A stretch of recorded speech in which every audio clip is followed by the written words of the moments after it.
All right, so we're here with Dr. Mark Schwabe. He's the Medical Director of Women and Children's Services for Enloe Medical Center. And today we're going to be talking about people who are struggling with infertility issues. So the first question that I wanted to ask is that I have heard that it's actually very prevalent. As much as 1 in 8 couples actually struggle with infertility. So I was wondering what you had to add about the prevalence of it and any other comments. No, that's right, Asia. It's about 10% of the population struggles with infertility. There's multiple reasons for the causes, and the job of getting the workup done is really looking at trying to figure out why the infertility is happening, why the couple's having trouble conceiving, and then correcting those issues.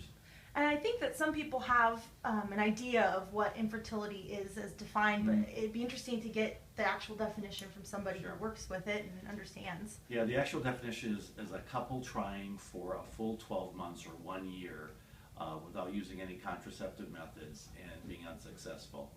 And the only caveat on that is that for couples that are, when the maternal age is after 35, that we don't want somebody who's, say, 36 or 37 having to wait a full year of trying before maybe looking at an evaluation of their fertility, because that opportunity window is closing for them earlier. So the age would be the one concern. Otherwise, we would want most couples to try for a full year. I'd heard that age is definitely a factor in why somebody or a couple might be experiencing infertility issues. Do you have kind of the most common causes, or I know that there's a long list, but maybe there's some that are come up more frequently than others for men and women? Yeah, and really we look at men and women separately. So the issues on the female side really would have to do with the ovulation. Ovulation's important, so if you're not ovulating regularly and there's no way there to fertilize, pregnancy doesn't happen. And there are several reasons why you might have an ovulation dysfunction issue. PCOS is a good example. The thyroid problems. PCOS is polycystic ovarian syndrome. Yeah, so it's kind of a common term, but not everybody knows the. Yeah. And it's really, and that's a very common cause of not ovulating regularly. So there's a workup that determines why someone is not ovulating regularly, and PCOS or polycystic ovarian syndrome, thyroid dysfunction, prolactin issues would be lab work and testing that would be done to determine that cause. On the male side, you need to have good sperm counts, and the sperm need to get from point A to point B, so motility is important. So a semen analysis is an important piece on the male side. Also, the sperm and egg need to get together, and having a blocked tube or having a tubal issue, a damage is an issue. And there's a test called a hysterosalpingogram that makes sure that the tubes are actually open and that sperm and egg can get together. Conception actually happens in the tube, and then the fertilized egg implants into the uterus afterwards. So those are probably the main issues for infertility. okay. And I've heard a little bit from some people about stress potentially being a factor. Could you comment on if stress has a role to play in infertility issues? Yeah, probably if it affects one's ovulation, that would be probably the biggest issue. If someone is still having regular periods and they're ovulatory, and there's a little bit of stress, the old adage, you'll just relax and things will happen, really doesn't go very far. Medically, that's really not correct. But if it's causing someone to, if you're so stressed that your periods have been affected, then that's caused infertility. Yeah, and I think a lot of people do go through, a ridiculous amount of stress during these kinds of things and this struggle. So that makes sense. And the Enloe support group is part of the reason why they're there, because there is that the added support certainly makes things helpful to know that you're not the only one that has this problem. Years ago, there was a national group that is also available called Resolve, but the local support group would certainly be the immediate field for that. Yeah, absolutely. Let's see, I'm just looking at other questions. You talked a little bit about some of the a kind of a misconception about just relaxing could kind of help. Are there other kind of myths or misconceptions about causes of infertility, or even just around the topic itself?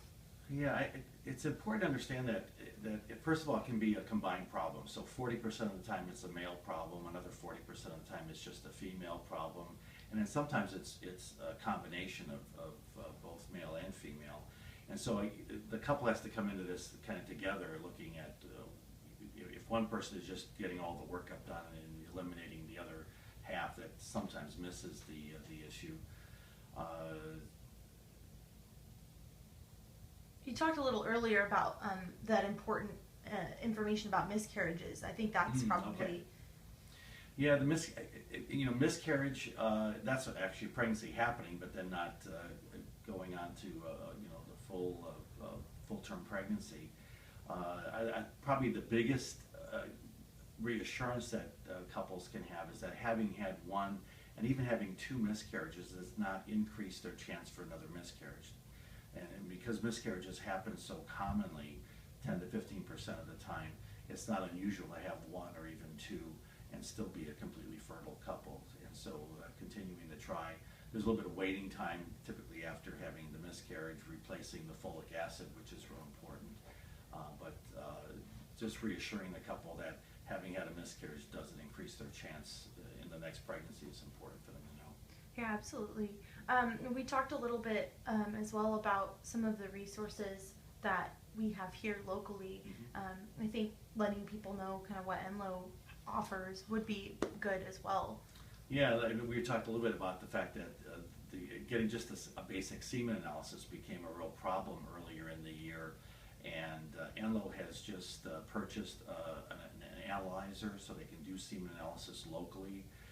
That just went live as of June 1st, and any one of the Enloe clinics or physicians here in town can now order a semen analysis and have it done locally, and there's a whole process that was set up. So that was one issue. The other was this dye test that I mentioned, the hysterosalpingogram, was not being offered locally as of the beginning of the year, and Enloe is also now able to offer hysterosalpingograms through the radiology department. So those are just two issues that were really helpful. And then some of the more detailed reproductive technologies are not available locally, and that's where we've kind of collaborated with the Northern California Infertility Medical Center, mainly out of Roseville, and those infertility specialists there can take those referrals that need specialty kind of infertility services. Yeah, well, I really appreciate your time. I think that a closing question that would be good to ask is, I think a lot of people don't know how prevalent infertility issues are for couples. And I think maybe there's a stigma. People are afraid to get help about it, or they think, oh, I just need to keep trying and keep trying and keep trying. Right. So what would you say as a doctor, as somebody who helps people with these kinds of issues, to couples who might be afraid to go in or not sure if they should go into a doctor? Yeah, I think the door is open for certainly even just getting a consult, pre-pregnancy planning, and those sort of issues could be discussed. But if a couple has tried for a year and they're both healthy and there's no issues, that certainly is time then to take a look if they're willing to get involved in the workup.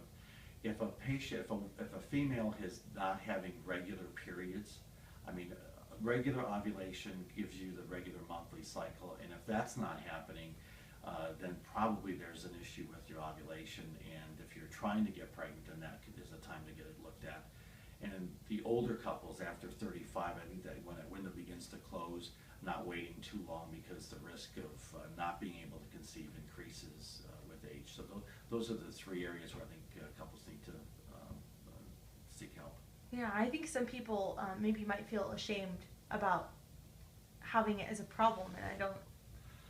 Yeah, I get it, but I guess I want to get your perspective on why that. Yeah, I maybe more so.